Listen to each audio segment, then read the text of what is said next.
All right, I now call this meeting of the Bloomington Planning Commission to order. This meeting is being recorded, and we have confirmed that all of the commissioners on the line can hear each other and have audio. So at this time, George, our city attorney, is going to read a statement about this meeting being broadcast to the public. This meeting of the City of Bloomington Planning Commission is being held with remote participation by Planning Commission members due to the public health emergency resulting from the COVID-19 pandemic. Pursuant to Section 6 of Governor J.B. Pritzker's Executive Order 2020-07, this public body is authorized to meet electronically. In accordance with the temporary amendments to the Open Meetings Act, the city is providing public access to the meeting by electronic means for public participation. The public has been asked to register at least 15 minutes prior to the meeting in order to participate. We're using Zoom meetings for this remote meeting, and the public may view the meeting online at www.citybloom.org/live and on the City of Bloomington YouTube channel. All members of the commission have the ability to communicate contemporaneously during this meeting through this platform, and the public has access to contemporaneously listen to and, if desired, participate in the meeting by telephone, if, of course, they've registered 15 minutes prior to the meeting. Back to you, Madam Chair. Thank you, George. At this time, we'll go ahead and take roll. So Katie, would you mind doing roll? Mr. Stanzik? Mr. Boyd? Here. Mr. Mulick? Here. Mr. Krieger? Here. Mr. Moore? Here. Ms. McCann? Here. Mr. Dannenberger? Here. Chairperson Hayden? Here. We have a Very good. quorum. So at this time, we will open the meeting for public comment. Public comment is intended for any items not on our agenda. So if anyone would like to speak about something not on our agenda, now would be the time to swear you in and make that comment. Megan, we did not receive any requests for public comment prior to the meeting. Good, thanks, Katie. So then we'll go ahead and close the public comment portion and move on to our next agenda item, which is a review of our previous meeting minutes. Does anyone have a motion, additions, corrections to the minutes? A motion to approve. Can I get a second? I'll second that. All in favor? Aye. Aye. Aye. Any opposed? All right, minutes are passed. So at this time, we will move to our regular agenda item, which is item PR-05-20, a public hearing, review, and action on a petition by CIP LLC and Jody Bloomington MF LLC for a legislative site plan review. So first we'll have a presentation by staff, and then we will open it up for the petitioner and the public comment portion to comment on the presentation. Then we'll have discussion by the commission. So Katie, I'll turn it over to you. Thank you. Casey Weeks, our assistant city planner, is going to do the presentation for this. So she's pulling up her slides right now.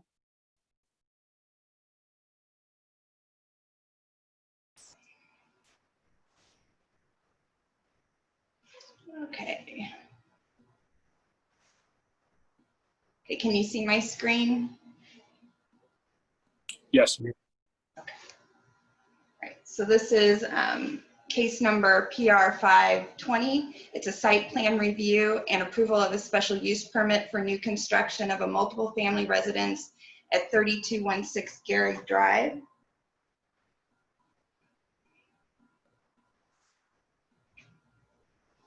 Staff finds that the application meets the zoning ordinance's guidelines for site plan review.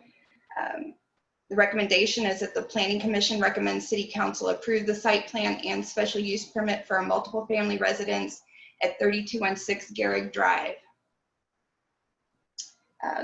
The purpose of a legislative site plan review is to facilitate creative and coherent development of the community through the review of specific and detailed plans, provide more efficient use of land, develop new approaches to the living environment through variety and type, design, and layout of buildings, transportation systems, and public facilities, unify buildings and structures through design, promote long-term planning pursuant to Bloomington's comprehensive plan, and to find creative solutions to stormwater and sustainability related issues. Approval by council is required before a building permit is issued. So this is a view of the property. It's located off East Empire, off Hoffel Way. It abuts other multifamily residences and apartment buildings. There is a dentist office to the east. To the south, there are 2 restaurants and a hotel.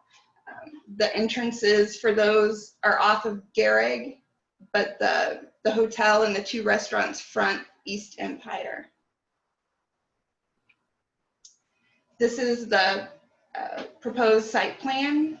It has 2 separate buildings. The driveway runs north-south between the 2 buildings with parking at the rear of the lot in the back. They're proposing 6 apartments in each building. 10 of the apartments will have 2 bedrooms and 2 of the apartments will have 1 bedroom. Each unit will have a 1-car garage. This is a revised site plan that was updated May 20th. It's hard to see, but they did show, the architect did show a pedestrian connection with the public sidewalk, but it's hard to see through the trees and the landscaping. So this is the proposed elevations, the south elevation, and then the west elevation. The buildings will face each other. And you can see the garage doors, 1 for each unit.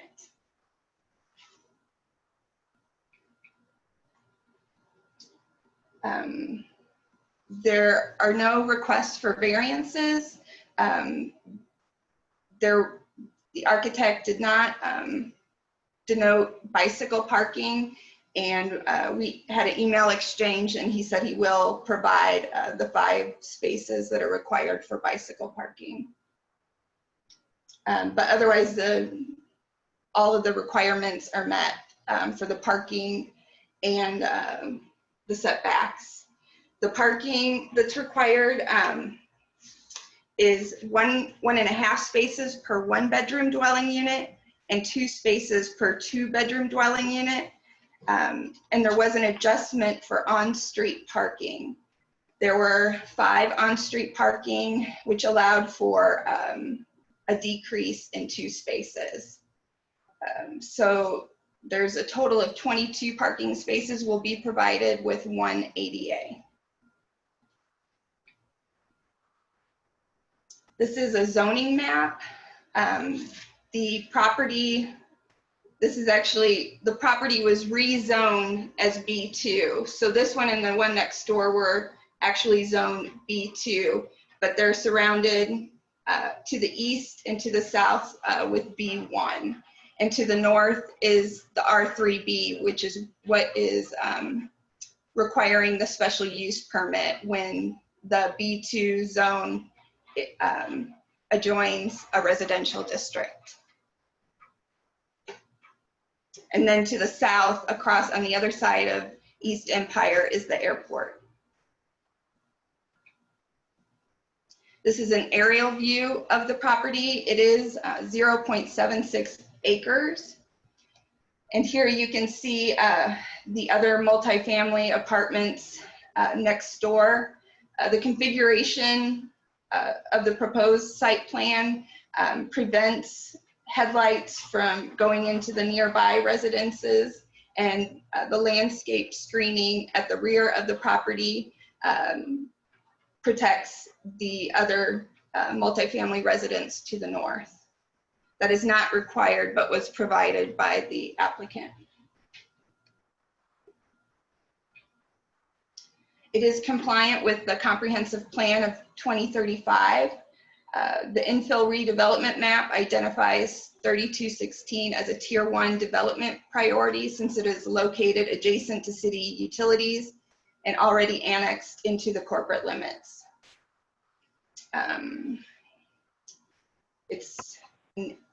According to the comprehensive plan, it is prioritized infill.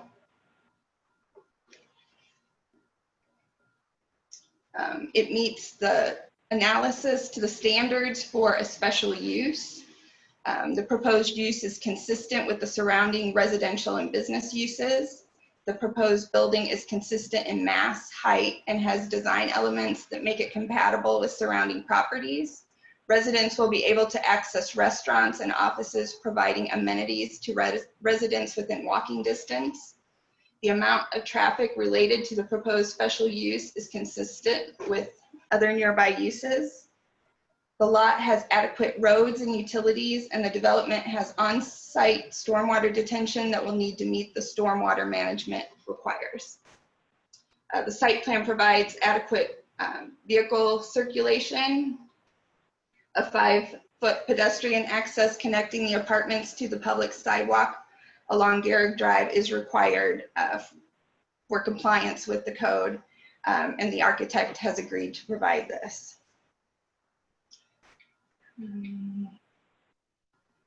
And the site plan standards and analysis, the landscape screening is provided with shrubs and trees between the parking lot and the multifamily residences to the north. Placement of the driveway between the 2 apartment buildings blocks traffic noise and the headlights from nearby apartment buildings and office. Staff does not see potential conflicts with the adjoining land uses of other apartments, dentist's office, or restaurants. And staff does not foresee adverse impacts to adjoining land uses, including the dental office and multifamily apartments. Access to the site via East Empire Street by Huffle Way to Garrick Drive is adequate. The orientation of the building will facilitate north to south traffic flow, reducing headlights shining into neighboring residential windows. The perimeter landscaping on the north will provide a screen that will also block headlights to the apartments to the north and improve the appearance of the property.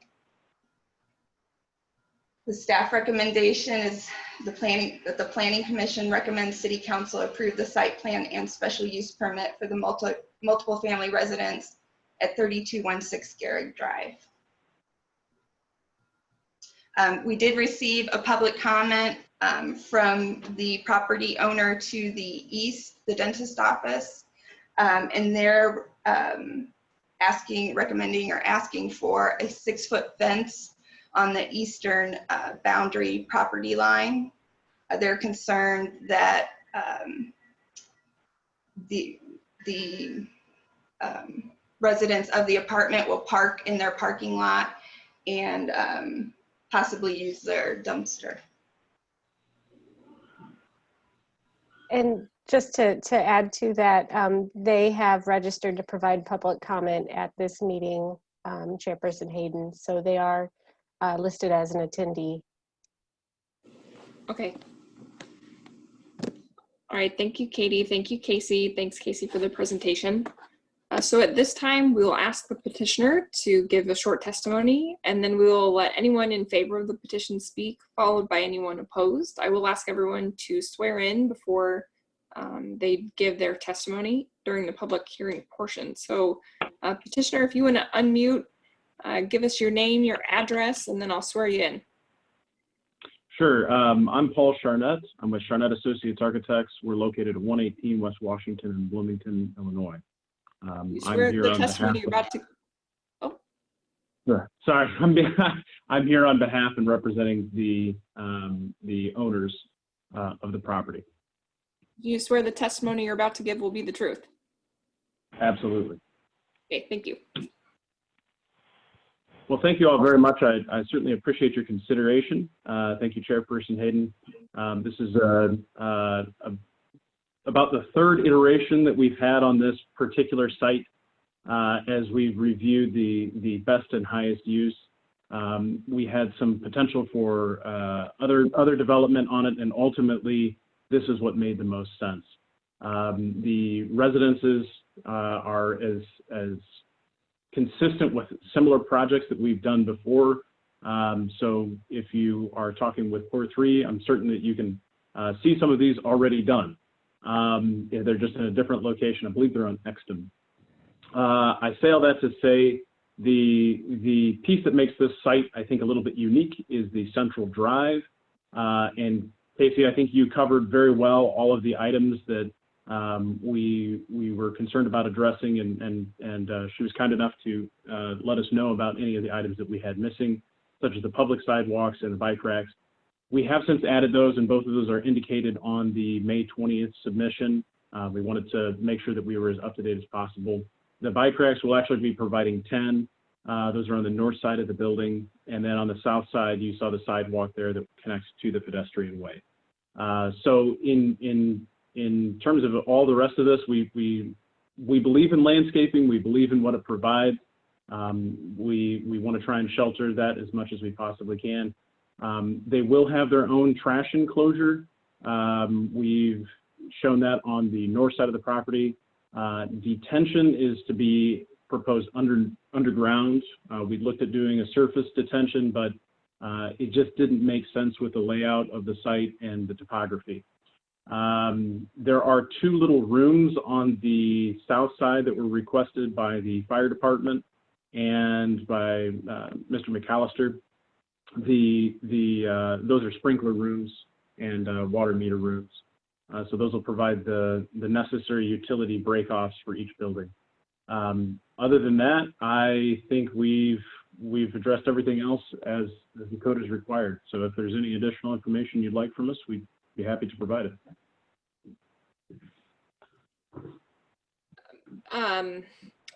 Maybe preemptively, so two ways you can do this. You can respond when we hear from the person speaking in opposition or who has concerns about the dumpster and the fence, or you could maybe preemptively address those concerns. Up to you. Sure. You know what, we hadn't planned for any kind of fencing. We certainly would be very comfortable with putting some more landscaping on that side. From a trash enclosure standpoint, we believe that the access for this is sort of not at a comfortable location where anybody would want to park in the dental parking lot adjacent to the east, because the main access is inward facing and each of the doors for the garages are already set up for convenient access to each unit. And then the parking in the back is as convenient as it can possibly be for any visitors.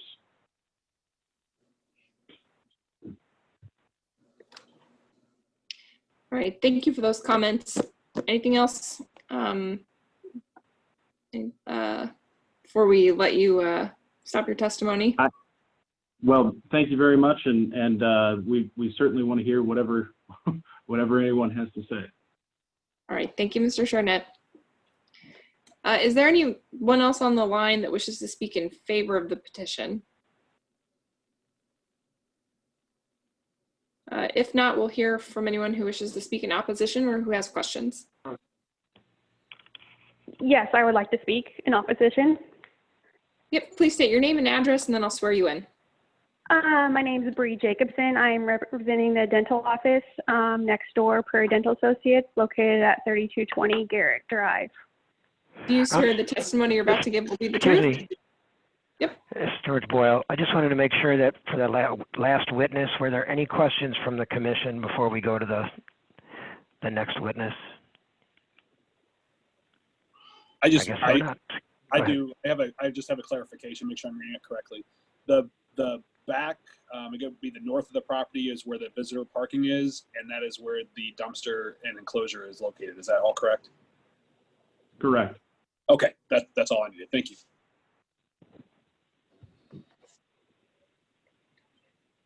Okay, Bree, do you swear the testimony you're about to give will be the truth? Yes. All right, thank you. Please proceed. Thanks, George. Overall, we're just in opposition to the project in terms of the traffic that it brings to the area, because the Garrick and the Hayful Way, that's kind of a busy intersection. And I think you also mentioned in the presentation about on-street parking.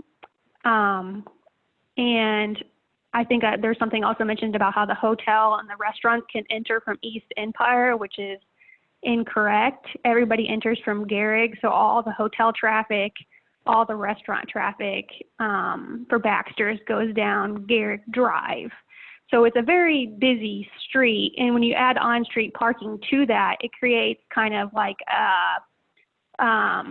blind spots for entering and exiting the parking lots, and it's just very busy, and that intersection is very congested. We've seen accidents there.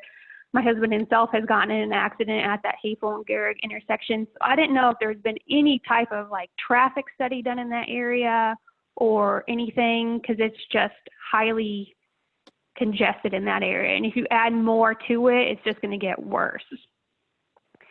And then my original email was about adding a fence to the property because as it stands right now, we already have tenants dumping trash into our trash dumpster, and that costs us extra money each month to empty that, because we get, if it goes over a certain amount, we have to pay extra amount, and we know it's coming from the tenants because we see their boxes, we see their address labels, we see everything. So it's already happening with just the apartments that are there now.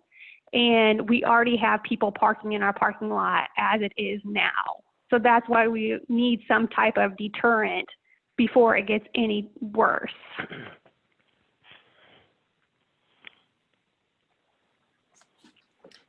Does anybody have any questions for Bree?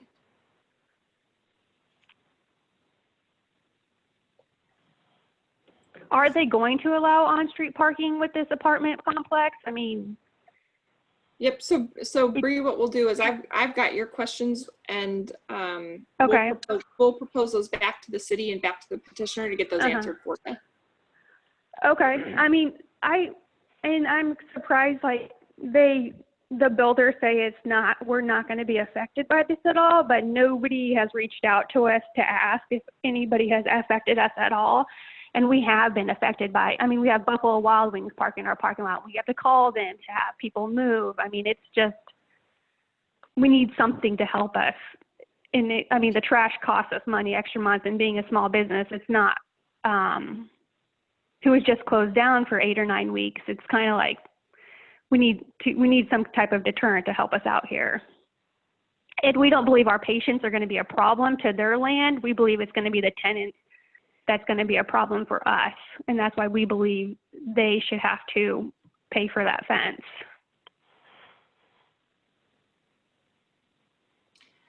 So Casey or Katie, could you help us either reshare your screen or direct us to the page in our packet that we should look at that would be the best view of where this property is in relation to the dental office?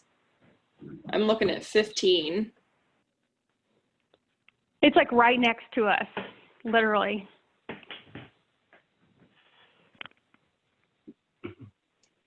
Megan, Yep. so the dental office, yeah, is just west of this site. Yep, thank you. Okay, so I was thinking Or this just visual will help east. us. East, I'm sorry. Yeah, east. Page 15, item 10, right? Or item 5A. Like there's probably 10 feet from our parking lot to the property line. Yep, thanks, Justin. Okay, so if you have your packets open, 15.5A, we've got like street level view. So this can serve, I think, as a good reference as we talk through these questions. So Casey, do you want to address some of the questions, or do you want the petitioner to address on-street parking? On-street parking is allowed on Garrick. Garrick, I'm not sure exactly how wide it is, but it is fairly wide, which allows for on-street parking. Casey, do you know if that's on both sides? I know it's I've on seen the cars north. on both sides. Okay. So based on just looking at the presentation, you know, it looks like there's definitely on-street parking on the north side. And it sounds like people have also parked on the south side as well.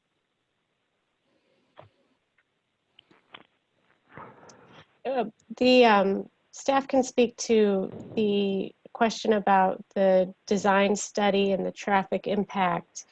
And to my knowledge, there was not a traffic impact study done with this development proposal, and the city didn't require it because the use of apartments generates less vehicular traffic than some of the other uses that would be allowed by right in the district, such as a restaurant or a bar or maybe some retail. You're probably going to see more traffic, cars from those types of uses, which could go there as well, without needing a public hearing for the special use. So that's why we didn't ask them to do one for these apartments, because the number of visits, daily traffic counts is typically less.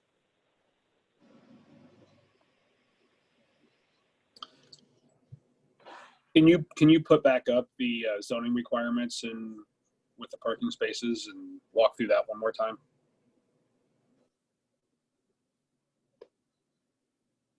Page 8, I think, of the packet. This one, the screen. Yes, thank you. So the required parking is 1.5 spaces per 1-bedroom unit and 2 spaces per 2-bedroom or more dwelling units.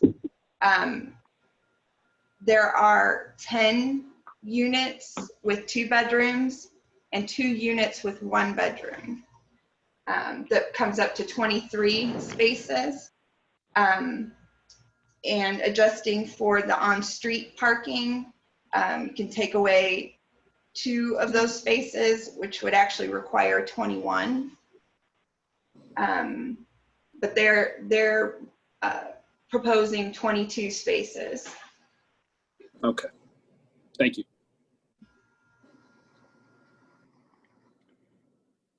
Additionally, I'm sorry, Megan. I was just going to add that based on Mr. Charnet's testimony, it sounds like they intend to add additional bicycle parking, and our code also includes exemptions or reductions in the required parking, 1 parking space for each 4 bicycle parking spaces provided, which could also be applied in this case.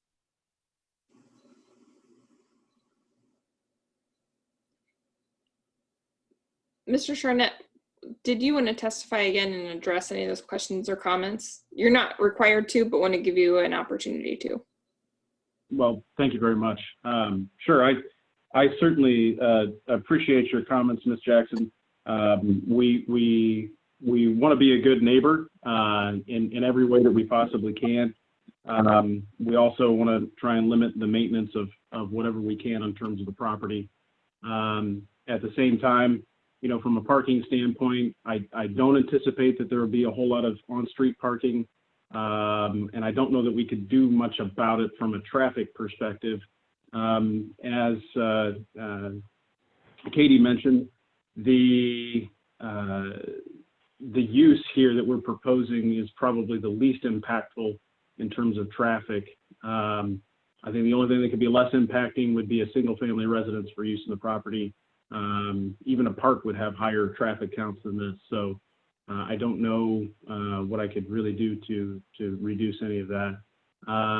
But if the petitioner, Ms. Jackson would like us to work with her on any kind of landscape screening or some controls or that sort of thing, I think we can do that privately rather than as part of a special use, and we could certainly try to come to some sort of agreement whatever that needs to be. How do we work with you guys privately in order to know that you're going to follow through on something? So our intent would be to, so the special use, and maybe Katie or Casey can go ahead and explain, how the special use permitting process is all set up with all of that. I think that's an entirely different animal than any kind of screening that you would like for our property versus yours. This is really about making sure that the city is comfortable with all of the requirements and everything we're showing. If there are additional elements that you'd like us to address, I think between this property and your property, we just need to come to an agreement. And that's the only way that I can think to do that. I don't know that it would be up to the city to enforce anything like that. They don't obligate us to put in any kind of fencing or screening beyond that which we've indicated here. So we would do that in a good faith effort, whatever would be acceptable to both you and I. Yep. So I'll just jump in. I think Katie is too, just to talk procedurally. So at this point, I think we're probably good we'll close the public hearing portion, and then as a commission, we'll discuss the items raised and how this site plan and special use plan meet the city standards. So the job of this commission is to determine suitability to the standards. Then we'll make a recommendation that will go before council to ultimately make an approval. But that's about as far as the city's authority goes there.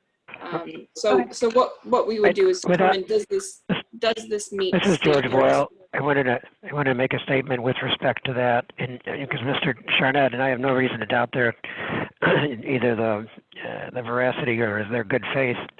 But I would say that it is possible in a special use context for the city, for the planning commission to recommend to the city council and the city council to add a condition if that's the feeling that is necessary to meet the standards. So that's what I'm saying is if there's a legal point being made that that's inappropriate or that can't be done, I don't think that that's accurate from a legal point of view. Now, whether that's the way the commission wants to go or the council ultimately will decide to go, or whether that's the best remedy, that's a question for the commission, really, and a question for the council. But legally, a condition could be added to the special use, and it could involve a fence. It's at least. Okay, thank you, George.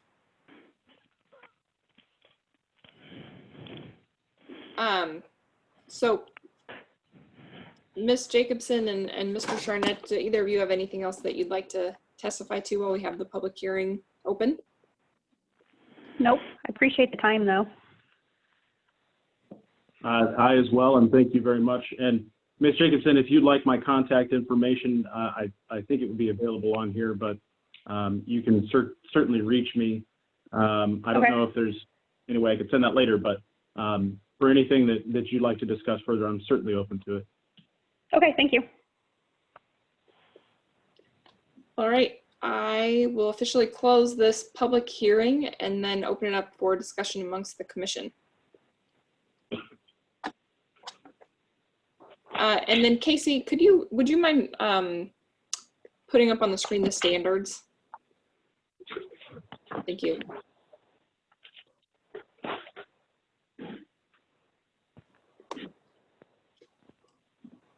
So we're going to need a couple of motions here. I think if we want to adopt all of the findings of fact and standards, we can do that as one motion. If we want to talk about some separately, then we'll do them line by line.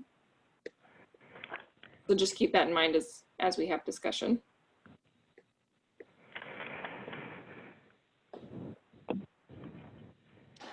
And then you could also reference the Word document that Katie emailed out before the meeting, the legislative site plan review with special use standard checklist. This is Tyson. I'd like to move that we accept the statements of fact as presented by staff. Do you have any discussion on that motion?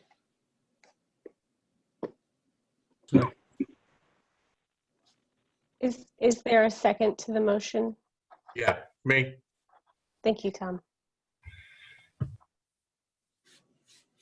This is Justin. I would like to discuss standard number 1 as it relates to the fence or the landscape, and if there is any feeling on the commission to add that condition.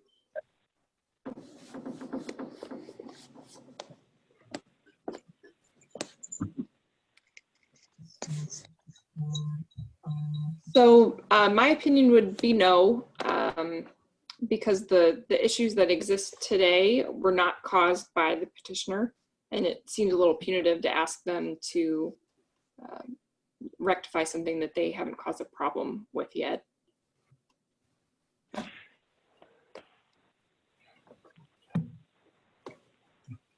Does anyone else feel strongly one way or the other? Yeah, I was looking at the standards. I'm not sure that standard number 1 calls for a fence, but standard number 2 might, given the problem they have with the trash already at the dentist's office. So David,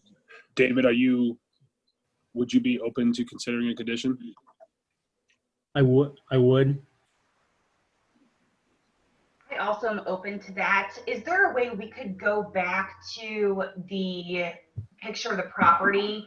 And can you specifically just point out where the dumpsters and the parking are going to be located?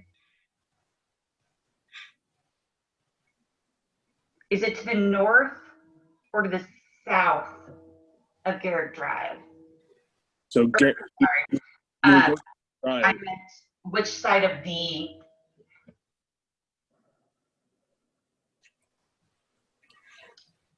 Yeah, this one.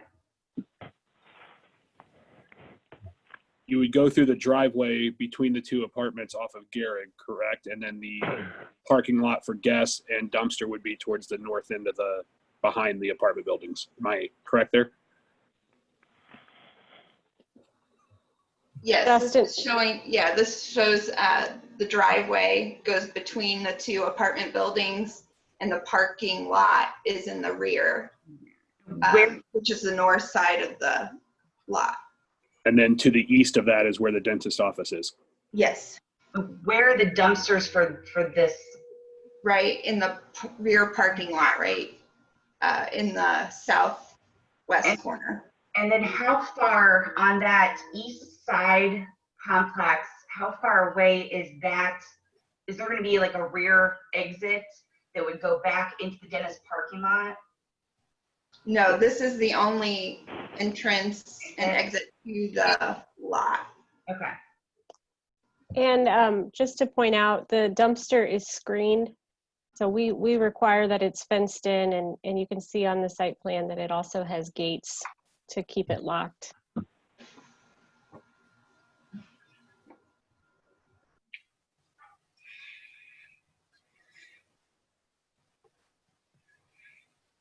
Yeah, I think that the point was well made that this is probably the least disruptive use that this property could have. And they haven't done anything to, it doesn't exist yet. It seems, I think, preemptive to ask them to add additional special use conditions when they meet our standards, in my opinion. So if that motion was made, I would vote no. Am I still on mute? So the public hearing portion is closed. So at this time, this is just discussion amongst the petitioners. Commissioners. Megan, I agree with Commissioners. I agree with you, Megan.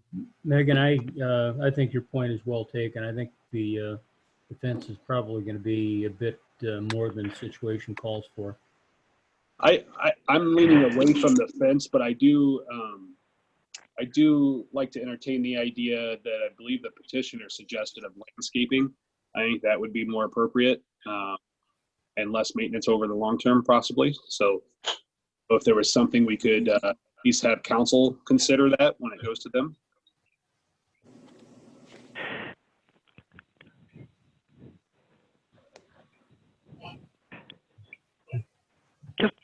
just with regard to the record, Mr. Stanzik, did you join the meeting subsequent to roll call? Mr. Yes, I Stan- did. Thanks for the clarification, George. I was just wondering when you came in and if whether you could state whether you heard the whole, all the evidence or not. Yeah, I came in before this matter was being considered. It was around Thank you. 4:19. It's hard to sneak by Katie with that setup. I wouldn't think of it. So, George, can you give us a little advisement if Justin were to make a motion, how he should make that on the findings of fact or on the special use? Point of order, I made a motion already, Sure. so I think we need to vote on my motion first, or deal with it somehow. You've got it on the floor. I have no problem with that. I mean, in terms of legally doing it that way and then deciding whether or not to add. So in other words, I have no, I don't dispute your point, Tyson. Yeah, so Tyson's is for the findings of fact, so we could, if we approve that motion, then we could do another motion to alter the special use requirements, and that would be fine. George, Correct, and you could do the condition either as part of that motion, recommending the special use, or you could do it separately. Probably might be cleaner separately. George, I have a question about the motion on the floor is for the findings as presented by staff. If there were to be a change to that, then Mr. Moore would either amend his motion or we would vote on this and it would pass or fail, and then a new motion would be presented. I'm asking. Yeah, I mean, right now we've done this several times before, where the facts as articulated in the staff report are voted on as a whole. Obviously, if there's some that are causing somebody trouble such that they want to vote against that, then we'll take them apart, vote on them separately. George, I don't know if that's your question, Katie. Yeah, George, I do have a concern, and that is if we do it separately, the motion's on the floor says that we approve the staff findings that the standards are met, and if the standards are all met, why would we be messing around attaching additional conditions to it? Adding a condition? Good point. That is a good point, because that's one of the basic reasons for a condition, isn't it? Yep. And that would be that you need the condition in order to meet the standards. Exactly. But with this pending motion on the floor, those who want to be adding a condition because they feel all the standards are not met would then vote against the motion. I mean, he's got a motion on the floor. Unless he withdraws it, it's there. So, I was just going to call the question. This is Justin. Let's go ahead and vote on the motion. okay, Katie, can you please do roll call? Mr. Moore, Yes. Mr. Krieger, Yes. Mr. Stanzik, No. Mr. Boyd, No. Mr. Mulick, Yes. Ms. McCann, Yes. Mr. Dannenberger, Yes. Chairperson Hayden. Yes. Okay. So the motion carries and the staff findings are adopted. So findings of fact are adopted. So we still need a motion to recommend the site plan. So I think this would be an opportunity to propose an amendment to the site plan to council. If someone wants to make a motion to that effect.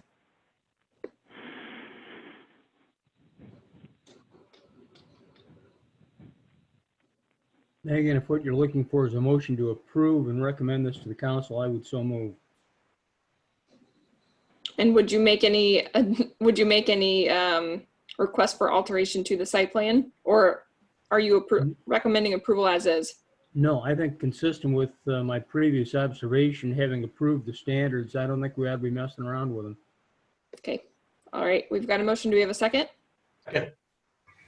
We've got a second. Any discussion on that?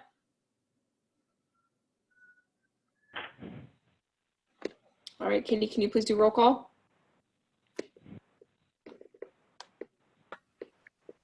Mr. Stanzik, Yes. Mr. Krieger, Yes. Mr. Boyd, Yes. Mr. Mulick, Yes. Mr. Moore, Yes. Ms. McCann, Yes. Mr. Dannenberger, Yes.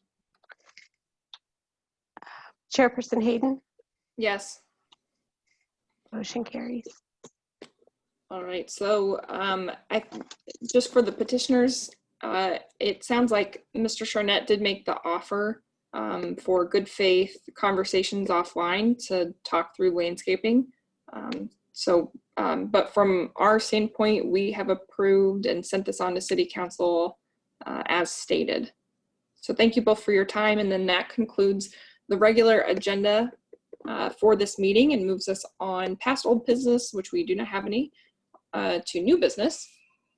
So we've got a couple new business items. Katie, do you guys want to talk through we didn't get John or Kevin. No, and I just, real quickly, I just wanted to add that will go to the second meeting in July. I believe it's July 22nd for City Council. Or I'm sorry, second meeting in June. Yeah. Which I believe is June 22nd. Sorry, I just confirmed. It is. You're right. Thank you. 22nd. June 22nd for City Council.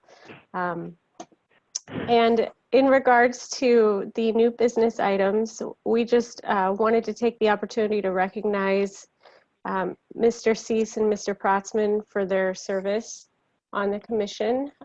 Megan, did you want to say anything? Neither were able to join us today, but we did have some email exchanges. They were both with us for a long time. I know that we'll miss them both.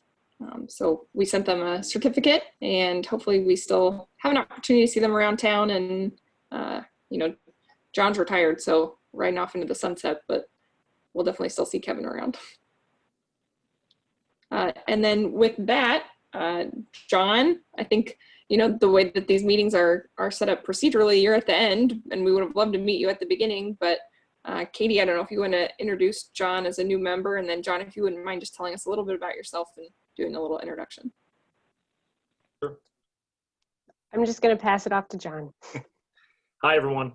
John Dannenberger. I've been in town for the last 4 years. I work at State Farm. I'm in the law department at State Farm. My wife and I and our 2 kids moved directly from Austin, Texas, but just before being in Austin, we were in Germany for about 4 years.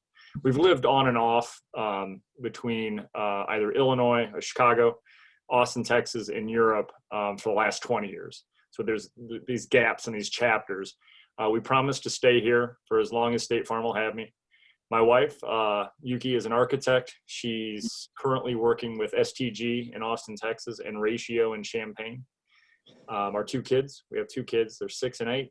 Anna and Wyatt, you'll hear them. You'll hear them if you ever go downtown Bloomington or just around town anywhere in any of the parks. They're the loudest 2. Other than that, I was born here. So I think it's always weird because when I left here when I was about 17, I never thought in a million years I would be moving back. Now that I am here and seeing how the town has developed and grown, I would like to help do whatever I can to make that continue. It's pretty amazing on both downtown areas. I know you guys probably hear a lot of the worst case scenarios and bad news and gripes. But I remember the 80s and 90s when there was really not a whole lot going on at all. So I'm just here to help that momentum go and continue. And if you have any questions, by all means, let me know. I'm on all the social media outlets you can possibly imagine. And I'm just happy to be here. So thanks for having me. Welcome, John. John, you win the award for best background also. Okay. Well, I left out some. So I left out all the bad stuff. Yeah, welcome, John. Yep. Welcome, John. Welcome, right, glad to have you.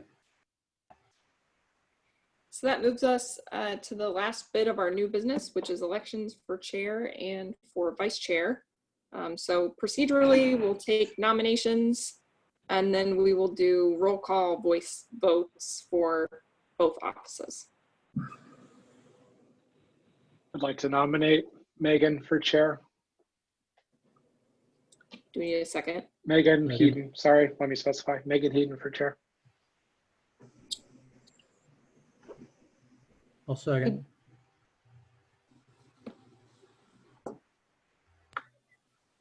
Are there any other nominations for other candidates? Okay. Megan, would you like, or George, would you like me to call the roll? I think with there being no other nominations, you could do it by voice vote. All those in favor? Aye. Aye. Any opposed? Okay. All right. See. Nominations for vice chair? If I'd like to nominate Tyson Moore for vice chair. I'll second that. Third. Any other nominations? All right, all in favor? Aye. Aye. Aye. Aye. All right, you guys are stuck with us for another year. Does anyone have any other new business? If not, I'll take a motion on item 8. Motion to adjourn. Second. All in favor? Aye. Aye. Aye. Aye. All right, meeting is adjourned. Good first Zoom meeting, everyone. Good job. Hopefully next Thank time you. we're in person. We are still live streaming. Katie's so